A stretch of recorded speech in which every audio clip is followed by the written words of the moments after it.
దివ్య తేజోమయా యేసయ్యా నీతిని మెసేజ్ ఇచ్చాడు 10 రోజులు వాడితే గతం గుర్తొస్తుందంట. రాకపోతే మళ్ళీ బార్సల్ వేసి పేరు పెట్టమన్నాడు.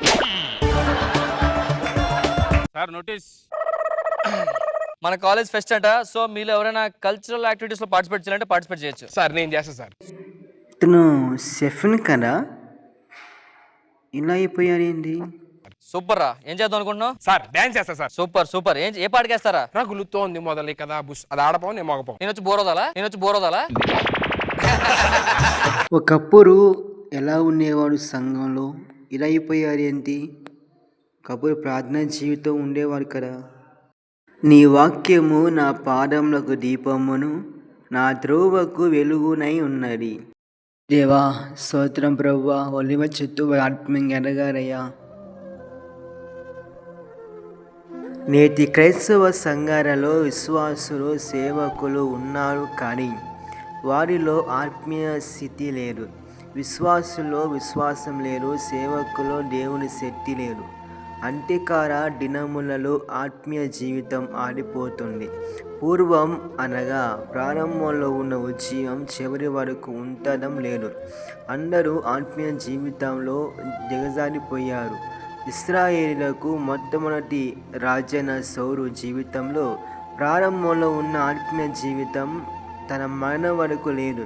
ఈ విధంగా ఆత్మీయంగా ప్రారంభించి శరీరకరంగా ముగిస్తున్నారు. దేవుడు చెప్పినట్లుగా ఇశ్రాయేలీలో నేనంతటి విశ్వాసం కనుగొనున్నా అని చెప్పిన రీతిగానే క్రైస్తవ్యంలో ఆత్మీయ జీవితంలో విశ్వాసం, సువార్త భారం, ఆత్మాన సంపద ఇలాంటి కంటికి కూడా కనిపించడం లేదు. అంత్య దినములలో అపవాది క్రైస్తవ సంఘాలను చొరబడి వారి ఆత్మీయ జీవితానికి ప్రమాదకరమైన పతనానికి దారితీస్తుంది. ఆత్మీయులలో ఆత్మీయత ఎంత మాత్రమూ లేదు. కులం, ధనం, పదవులు, గౌరవాలు, సన్మానాలు, అహంకారాలు వంటి కుల సేవ, కుటుంబ సేవలు, విందులలో అగ్రస్థానాలను కోరుకునేవారు ఉన్నారు. ఈ రోజుల్లో ఆత్మల భారం తక్కువ, ఆస్తుల భారం ఎక్కువైపోయింది.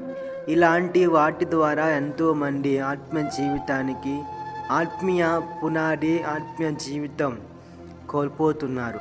ఎంతోమంది క్రైస్తవులు లోకాశలో జీవిస్తూ ఆత్మీయ జీవితాన్ని అంధకారంగా, ఎండిపోయి ఫలింపు లేని దానిగా చేస్తూ, లోకం వైపు చూస్తూ తమ ఆత్మీయ జీవితాన్ని ఫలభరితంగా, ఆశీర్వాద కారణంగా, ఇతరులకు దీవెనకరంగా ఉండలేకపోతున్నారు.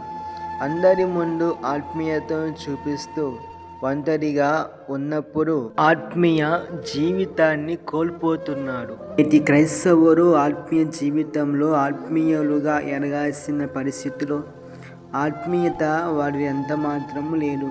పైకి మాత్రమే భక్తి గలవారి వలె ఉండి లోకాన్ని ప్రేమిస్తూ దేవునికి దూరమై ఆత్మీయతను కోల్పోయి ఆత్మీయ జీవితాన్ని కట్టుకోవలసిన పరిస్థితిలో ఆత్మీయతను పోగొట్టుకొని అపవాదికి దగ్గరవుతున్నారు. ప్రాచీన స్వభావాన్ని వదిలి నవీన స్వభావాన్ని ధరించుకొని దేవుని రాకడలో సిద్ధపడేవారు పోగొట్టుకొని పడిపోయిన ఆత్మీయ జీవితాన్ని తిరిగి కట్టుకునేవారు కంటికి కూడా కనిపించడం లేదు.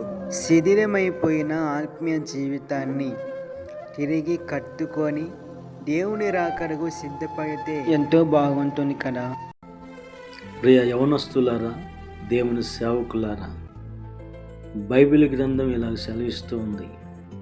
ప్రకటన గ్రంథం 2వ అధ్యాయము 4వ వచనం. అయినను మొదట నీకుండిన ప్రేమను నీవు వదులుతావని నేను నీ మీద తప్పు ఒకటి మోపవలసి ఉన్నది.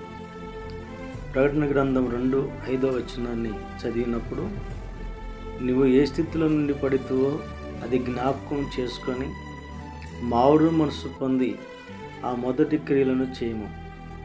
అట్లు చేసి నీవు మారు మనసు పొందితేనే సరే, లేని ఎడల నేను నీ యొద్దకు వచ్చి నీ దీపస్తంభమును దాని చోటు నుండి తీసివేతును.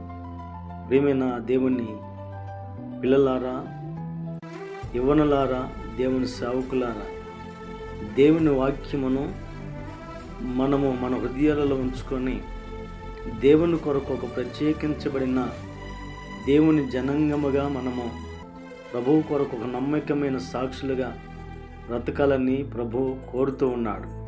ఈ చివరి దినాల్లో, అంచె దినాల్లో, అపాయకరమైన దుర్దినాలలో మనం నివసిస్తున్న దినాలు ఇవి. దేవుని కొరకు ప్రత్యేకించబడిన బిడ్డలుగా, మనం దేవుని కొరకే నమ్మకమైన బిడ్డలుగా బ్రతకాలని దేవుడు ఆశిస్తూ ఉన్నాడు. అలాగే ప్రభు కొరకు బ్రతుకుదాం, దేవునికి మహిమ తెచ్చి, ఘనత తెచ్చి సాక్షులుగా మనం ఉందాం. అప్పట్లో దేవుడు మనల్ని నడిపించునుగాక. Amen, amen, amen.